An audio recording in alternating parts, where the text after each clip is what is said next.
Nesta quarta-feira, 27, o advogado Eduardo de Mendonça, representante do Google, perante o Supremo Tribunal Federal, expressou sua oposição às propostas de regulação das redes sociais no Brasil, que estão ocorrendo no STF.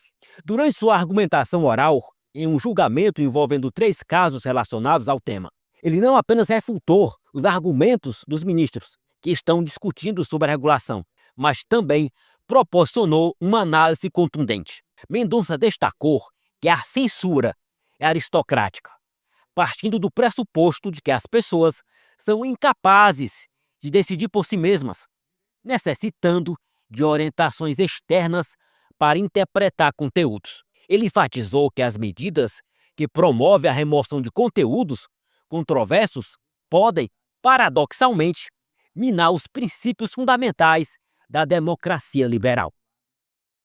Veja. Está em discussão hipóteses de responsabilidade civil de plataformas digitais, ou por fato de terceiro ou por conteúdo veiculado por terceiro. Uma discussão importante, o tribunal aguardou por um período bastante razoável a sobrevinda de legislação por parte do Poder Legislativo e não ocorrendo. Chegou a hora de decidirmos essa matéria. Direito constitucional, proteção aos direitos da personalidade, liberdade de expressão e de manifestação, violação dos artigos 5º, incisos 4, 9, 14 e 220, caput, parágrafos 1º e 2º da Constituição Federal. Prática de ato ilícito por terceiro, dever de fiscalização e de exclusão de conteúdo pelo prestador de serviços, reserva de jurisdição, responsabilidade civil do provedor de internet, websites e gestores de aplicativos de redes sociais. Constitucionalidade ou não do artigo 19 do Marco Civil da Internet, Lei 12.965/2014, e possibilidade de se condicionar a retirada de perfil falso ou tornar indisponível o conteúdo apontado como infringente. Os provedores de aplicação de internet hão de atuar com os devidos cuidados de diligência para observar os direitos fundamentais, prevenir sua violação e reparar danos decorrentes de condutas de usuários não acobertadas pela liberdade de expressão, a fim de evitar a postagem de conteúdos falsos, fraudulentos, antidemocráticos ou violadores de direitos fundamentais, sobretudo realizados por contas desidentificadas. Ou seja, nós estamos aqui a discutir, sim, conteúdo falso e perfil falso e conteúdo ofensivo e ilegal. Só para acrescentar, realmente, nós vamos discutir nos votos, né? Nós vamos discutir não só, nós vamos discutir especificamente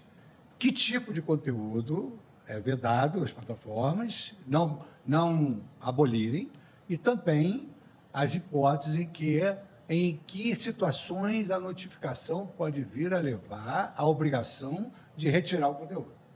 Então, é uma discussão bem completa, perfil falso, conteúdo e que hipóteses notificar devem retirar o conteúdo. Então... Excelentíssimo senhor presidente, excelentíssimos senhores relatores, ministro Dias Toffoli, ministro Luiz Fux, excelentíssima senhora ministra Carmen Lúcia, excelentíssimos senhores ministros, excelentíssimo senhor representante do Ministério Público, é com muita honra que eu mesmo e a Google Brasil venha à tribuna desse tribunal pedir que ele atualize e renove o seu compromisso histórico com a liberdade de expressão, que é sempre em contextos difíceis. É para isso que ela serve nesse momento que ela é necessária.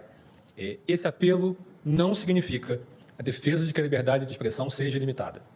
Também não significa que o Marco Civil da Internet seja uma obra legislativa perfeita, atemporal, que deva ser preservado, seja imune a aperfeiçoamentos. Mas antes de chegar a esse ponto, eu gostaria de delimitar que nos parece ser, de fato, objeto da controvérsia, o que o Marco Civil faz, de fato, e o que ele não faz, e porque nos parece que ele é compatível com a Constituição, ainda que se entenda que há regimes melhores. De saída, eminentes ministros, a Google reconhece que a desinformação, os discursos de ódio e outras formas de discurso nocivo são um problema real, na internet e fora dela. Problemas que precedem muito a tecnologia, inclusive. Como Vossas Excelências sabem muito melhor do que eu, essas não são mazelas criadas pela tecnologia. O mundo não vivia num mundo de placidez idílica antes da internet. Na verdade, para ficar só no século XX, temos 2 guerras mundiais, diversos regimes autoritários, totalitários, que manipulavam a informação, controlavam a informação. Tivemos manifestações de genocídio movido por intolerância, No Brasil, tivemos 2 regimes de exceção que manipulavam a informação, em boa medida, iniciados com discursos de desinformação sobre o risco da ameaça comunista. Portanto, não se pode dizer que esses são problemas que a internet tenha criado. Sem falar no racismo pontual, racismo estrutural, machismo e tudo que havia e continua a haver depois da internet. Não cabe, portanto, partir da visão maniqueísta de que as plataformas tenham causado a intolerância, o ódio e a incivilidade. Seria mais fácil se fosse assim, mas não é assim. Sem prejuízo disso, a internet potencializa e amplifica o alcance da liberdade de expressão. Permite que cada pessoa se manifeste de forma direta.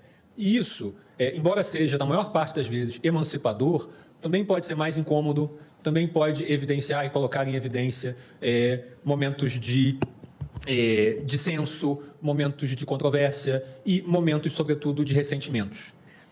Mas não é, de forma nenhuma, menos democrático por isso. Tratar a internet, a liberdade de expressão na internet, como intrinsecamente menos valiosa, como um estorvo que deveria ser limitado à maior medida possível, seria um grande erro. Na imensa maioria das vezes, o direito é exercido nos limites da legalidade e esses limites protegem o que é controverso e que deve ser preservado. Sem prejuízo disso, também é fato que discursos ilícitos são também potencializados e seu alcance também pode ser amplificado. De modo que é inevitável e é necessário que esses discursos possam ser coibidos e que os violadores possam ser responsabilizados. Não se defende o contrário aqui. O nosso ponto, é que o artigo 19 não suprime esses limites e não dificulta a responsabilização dos infratores. E por isso mesmo, acabar com o artigo 19 não acabaria com os problemas que nós queremos resolver. Em primeiro lugar, o artigo 19 não cria qualquer tipo de limite, condicionante ou blindagem à responsabilização das pessoas que, de fato, produzem conteúdo ofensivo. Ele não trata sobre isso.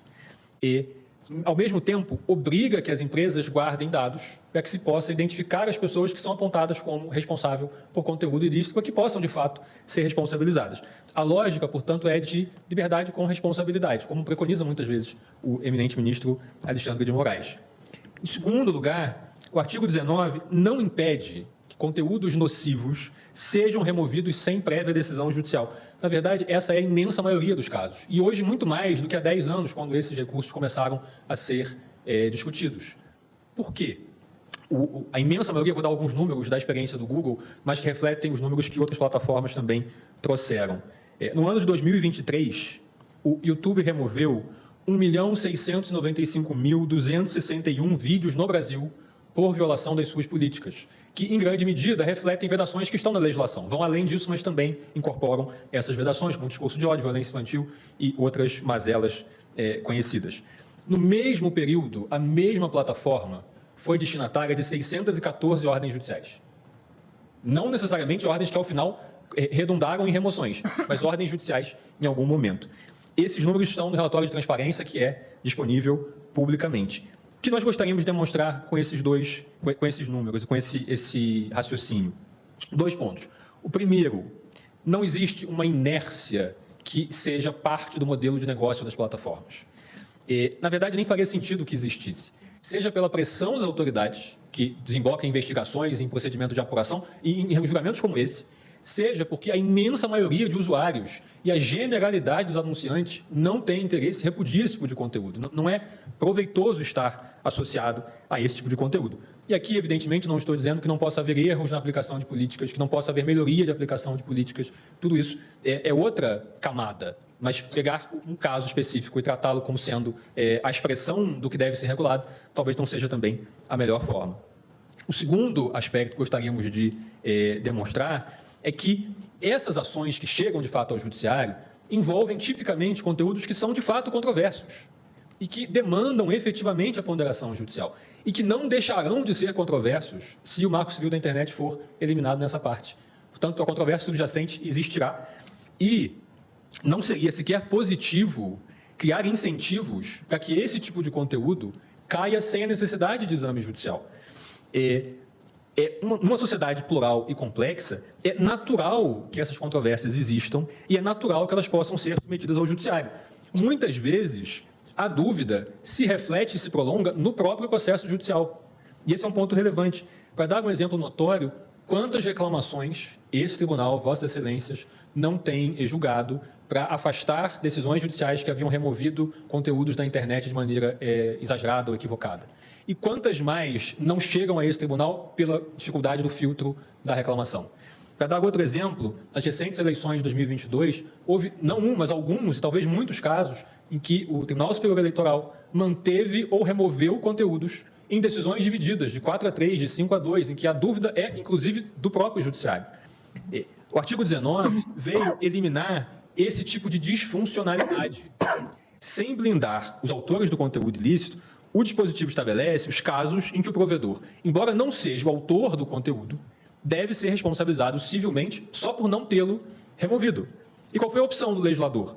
Estabelecer que o provedor deve ser responsabilizado se deixar, na esfera civil, se deixar de cumprir uma decisão judicial, que é o momento em que, ainda que possa subsistir a controvérsia ou a dúvida, passa a haver uma manifestação estatal de que há uma ilicitude. Portanto, em que há um indicativo objetivo dessa ilicitude.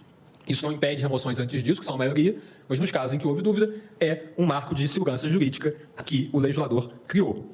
Longe de ser heterodoxa, essa opção evita que se crie um incentivo à remoção automática de tudo que seja controverso, de tudo que seja objeto de questionamento, que é justamente aquilo que deve ser preservado.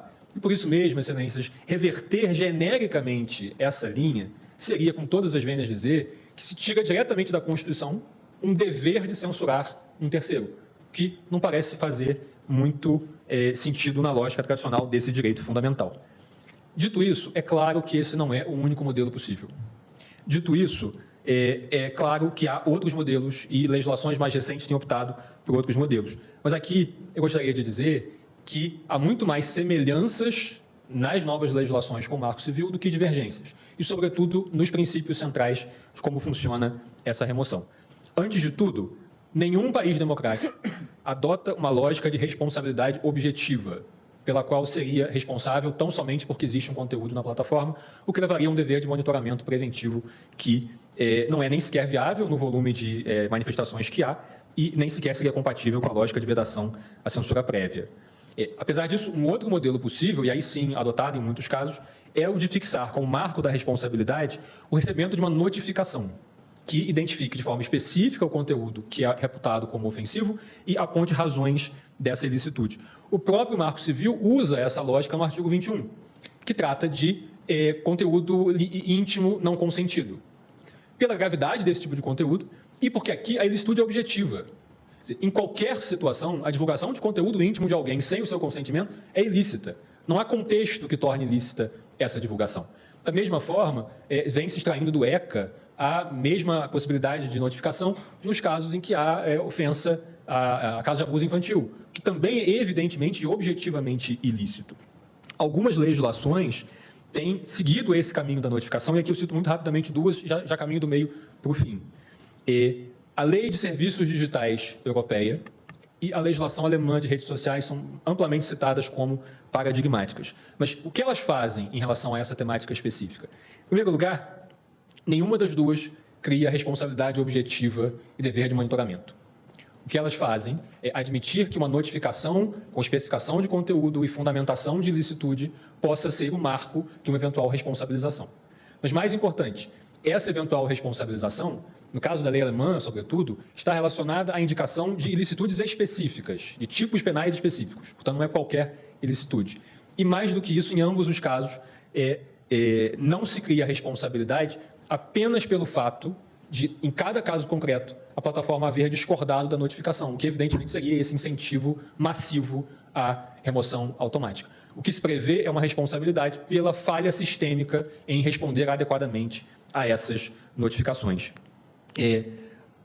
Nesse ponto, eu gostaria de dizer e de lembrar muito rapidamente que, na mini-reforma eleitoral de 2017, o legislador brasileiro tentou criar, de última hora, uma exceção ao Marco Civil que é parecida, em parte, com a ideia de notificação para a remoção automática.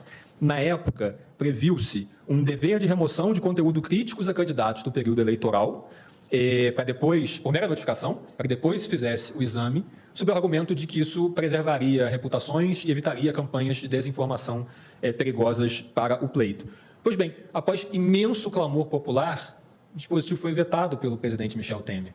justamente com o argumento de que ele importaria numa modelo de incentivo a remoções generalizadas. Eu caminho para o final e faço uma síntese aqui antes de entrar na interpretação conforme que nós discutimos brevemente. Em suma, o que nós gostaríamos de destacar com especial ênfase é que não faria sentido responsabilizar uma plataforma por não haver removido um conteúdo cujo exame é polêmico, é sujeito a valorações subjetivas, que muitas vezes são objeto de divisão no próprio Poder Judiciário. Um sistema como esse seria um incentivo maciço à remoção de tudo que seja controverso ou possa ser questionado, que é justamente o cerne da liberdade de expressão.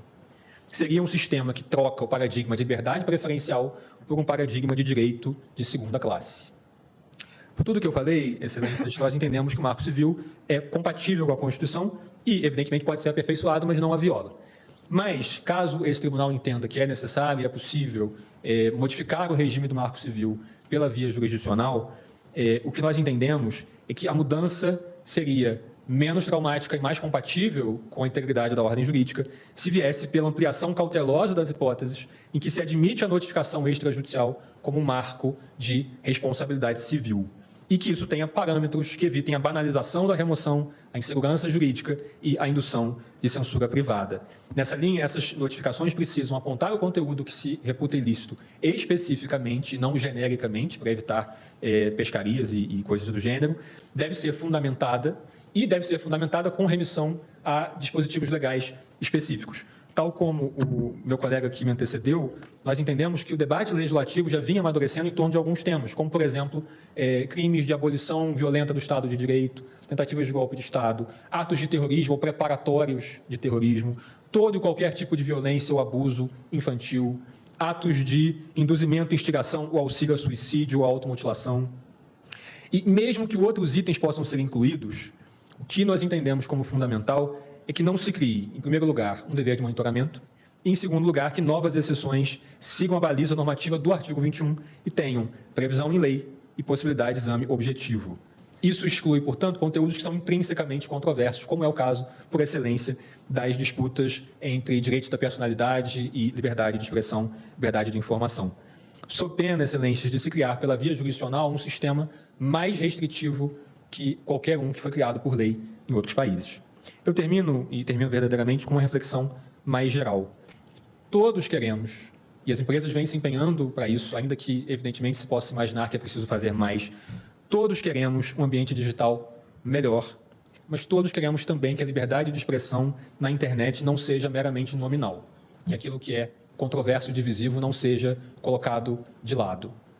E uma passagem acadêmica muito inspirada, o presidente desse tribunal disse que a censura sempre começa com bons propósitos. Ela sempre começa, não só a censura, o cerceamento da liberdade de expressão sempre começa com bons propósitos, mas ele invariavelmente degenera, porque a censura é intrinsecamente aristocrática. Ela parte da premissa de que as pessoas não são capazes de olhar por si, precisam que alguém diga a elas, ou esconda delas aquilo que elas não são capazes de assimilar.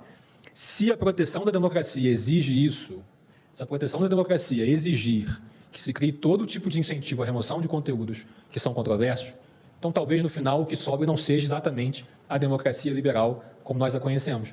E a democracia liberal que foi a solução do mundo para superar todos os vícios e ciclos de atraso que existiam desde antes da internet, e de autoritarismo, de preconceito, de intolerância que existem desde antes da internet.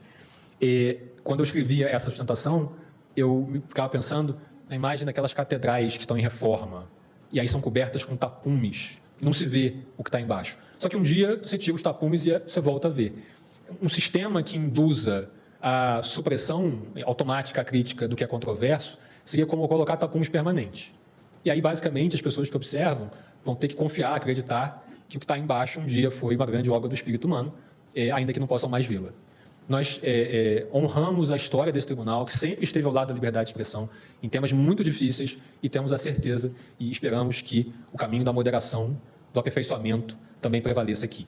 Muito obrigado. Que fala espetacular do doutor Eduardo de Mendonça, que ressaltou com coragem na cara dos ministros que o cerceamento à liberdade de expressão sempre começa com boas intenções, mas variavelmente degenera. E como vimos, ele alertou que as ações do STF, que está em curso, comprometem diretamente a própria essência da democracia.